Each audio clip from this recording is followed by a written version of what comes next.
Welcome back to Historical Context. Today we continue our colonization of the Middle Colonies unit. Today's episode is a direct continuation of last week's episode entitled Mutiny in Virginia. Today it's Mutiny in Virginia Part 2. Where we left off last week, Governor Harvey had basically been forced to resign, and he was on a boat back to England. Captain Matthews was one of the writers whose writings have survived this, who was opposed to Governor Harvey.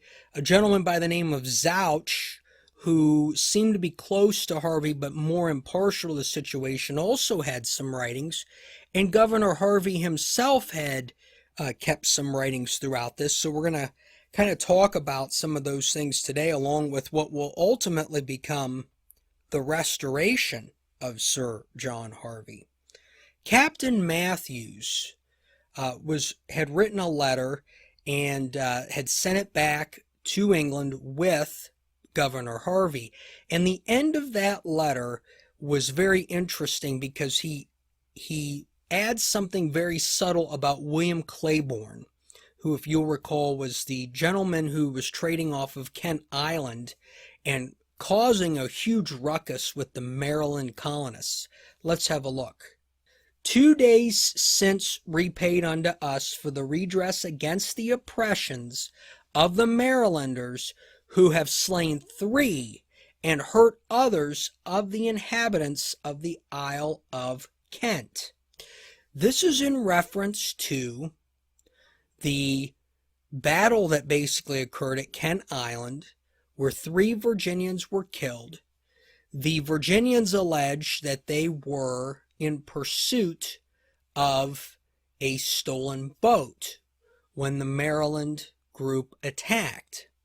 So William Claiborne, at the same time Harvey is leaving, is making his case to keep Kent Island with the Virginia colony because it's up by Maryland. That's, and so Claiborne is trying to get the Crown to acknowledge that Kent Island is a part of Virginia, not Maryland.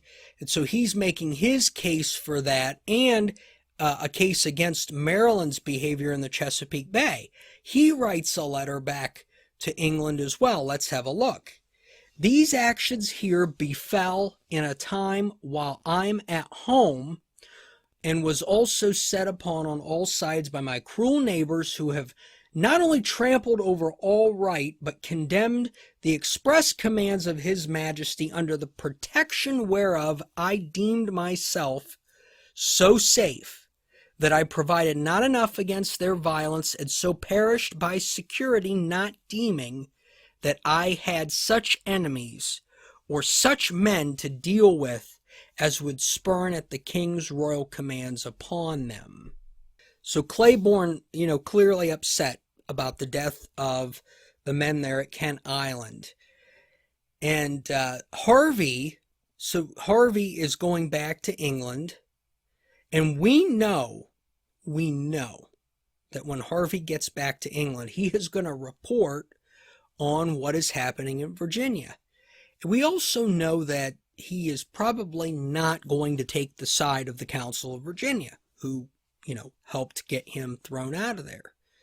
So we're assuming Harvey went back and told them what was going on, because in July of 1635, the Privy Council in England sends a short order. Let's have a look.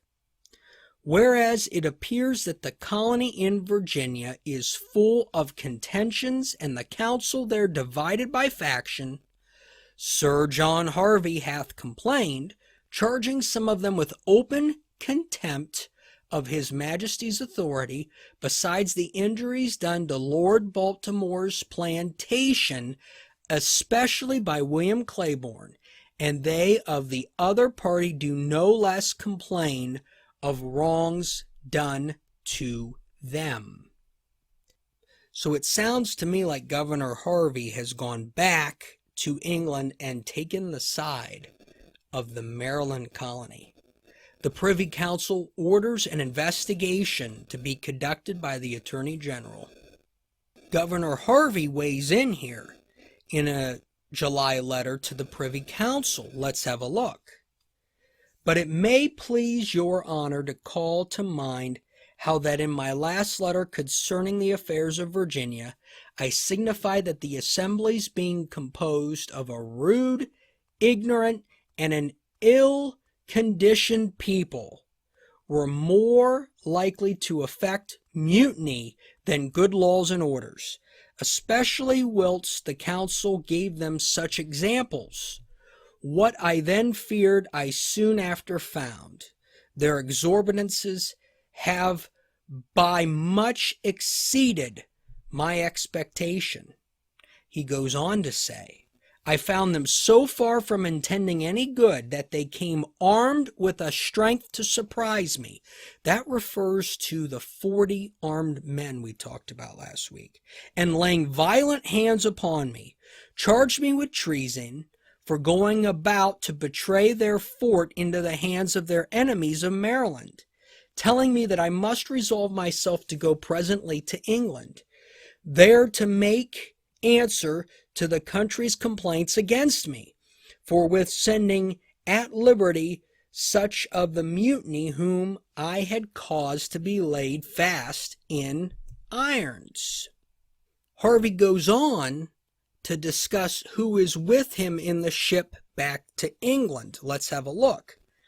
Landing at Plymouth the 24th of this month, I have made use of the authority of the mayor of the place to fasten upon 2 persons which came in the ship with me, the one a person principally employed up and down the colony to persuade the inhabitants to subscribe to a cabal of pretended grievances against me, the other expressly sent with letters from the council and their unlawful assembly to their agents and abettors in England.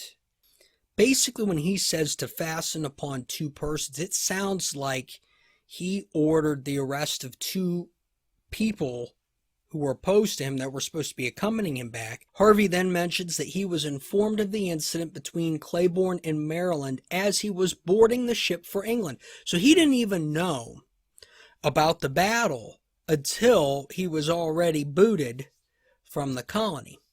This is inconsistent, however, with the timeline, as the incident occurred an entire month before.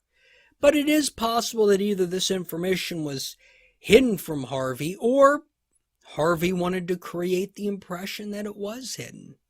I don't know. On August 4th, the Privy Council ordered all ships scheduled for Virginia to be halted until a decision was made in England what to do with the government in Virginia.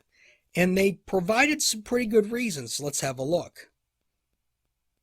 If the mutineers hear that all the ships are to come this year and no order taken to question their doings, they may go on with more boldness as thinking their actions are approved of. If news be brought that the king will punish their insolent behavior, they may take a desperate resolution and seize upon the powder and munitions of the ships. So basically the English government is saying, we're not going to open the door to essentially make them think we think one way or another about their actions until, we're ready to. So we're not going to be sending any ships over to potentially participate in hearsay and to cause more issues. So boats have stopped going to Virginia. And there's 2 things, to take out of all of this. First, the English government clearly isn't pleased with the actions of the colonists there, because they've already been referred to by the Privy Council as mutineers. So they're already down 1-0 as far as I'm concerned in terms of the public opinion or the court's opinion there in England. Secondly, the risk of armed rebellion is interestingly already on the minds of the English. So they're fearing that these guys are going to seize powder and weapons and take up arms if they think they're going to get punished. The hearing against Governor Harvey and the determination of what to do with Virginia occurred in late 1635. From the somewhat legible notes of the Privy Council clerk Edward Nicholas, it was noted the king wanted Harvey to be reinstated and returned to Virginia, although his 10-year timeline for return was not determined. On December 22nd, 1635, the Privy Council acquitted Sir John Harvey and ordered the Attorney General to draft new charges for him to be reinstated as the governor of Virginia with much broader powers. Now, this is where you got to think about, if a ship were to go back to Virginia and report this, what that would look like.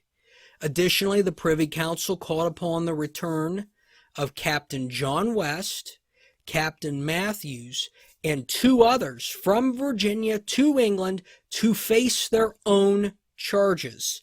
So now the mutineers are going to be brought up on charges and face a dose of their own medicine.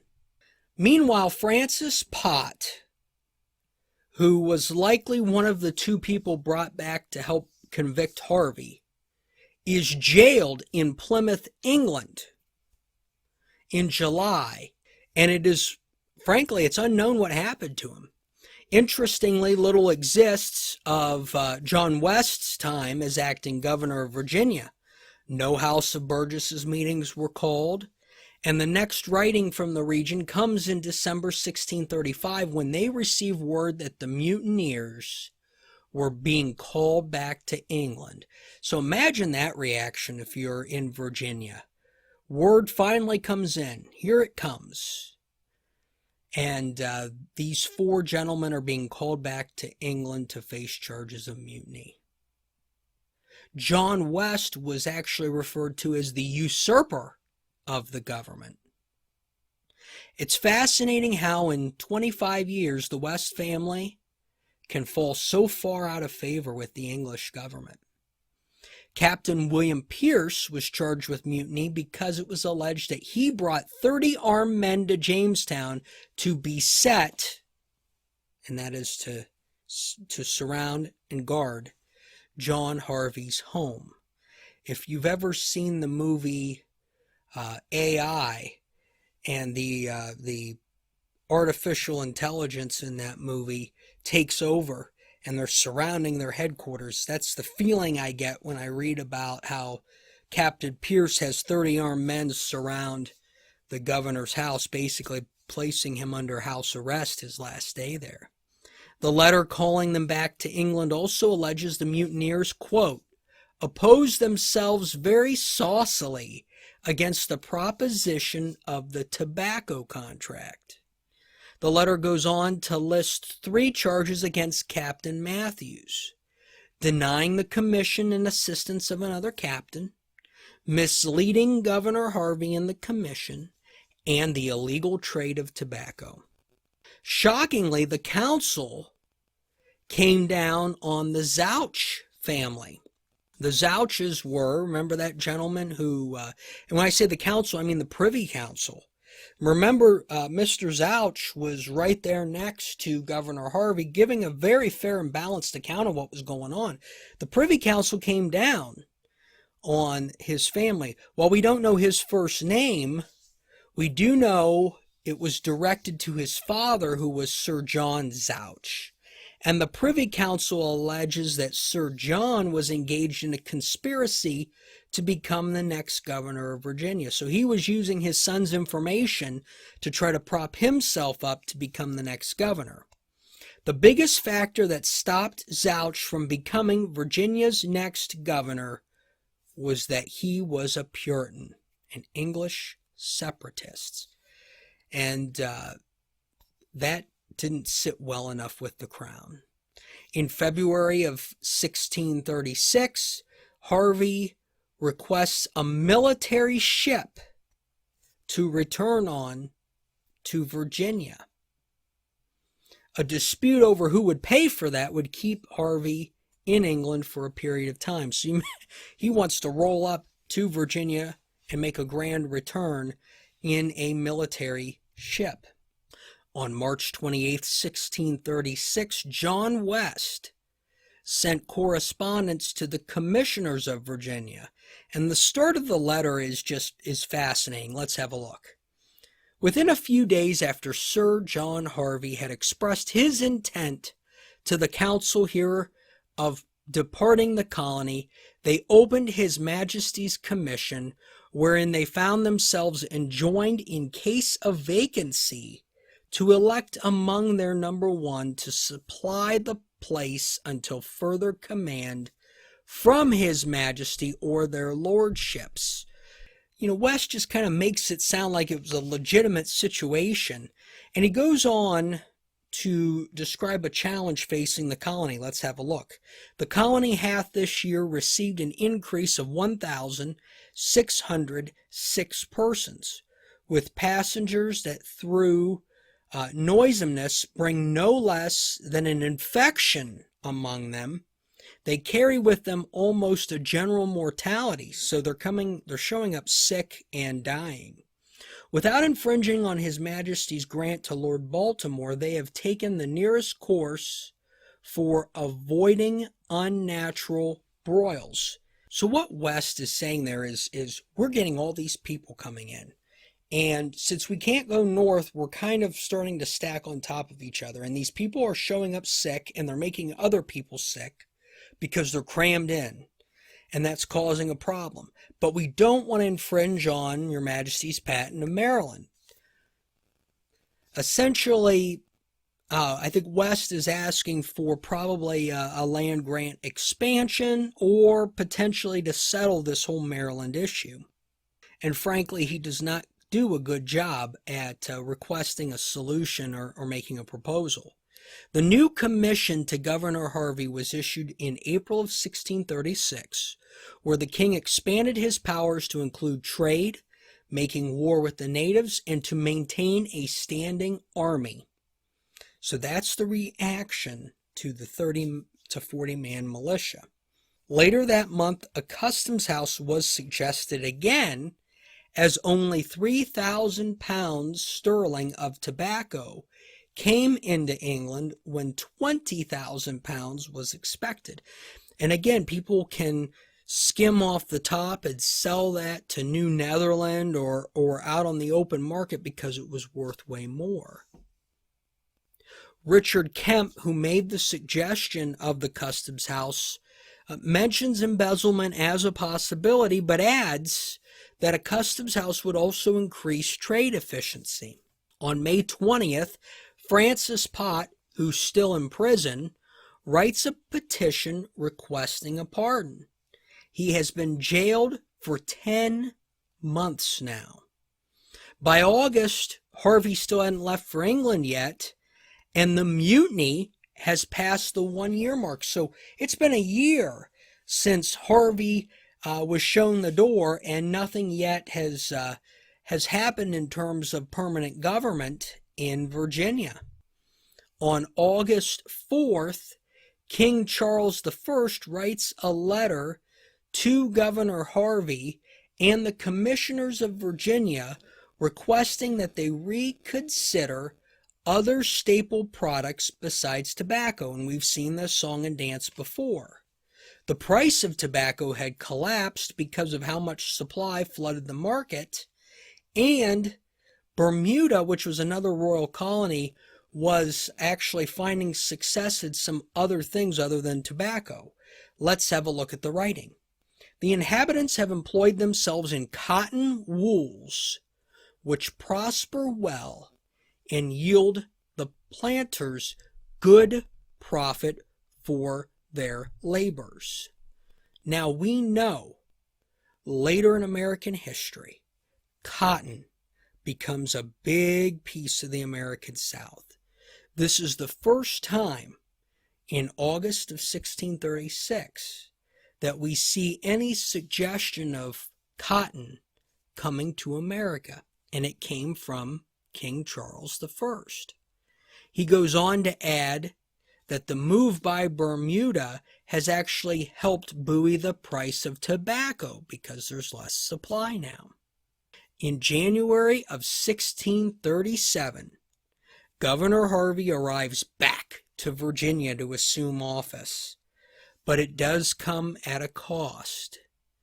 In December of 1636, the Privy Council ordered Harvey to pay for the wages of those on the military ship that he decided he wanted to go back to Virginia on. So he got his wish, but he had to pay for it. So Governor Harvey returns.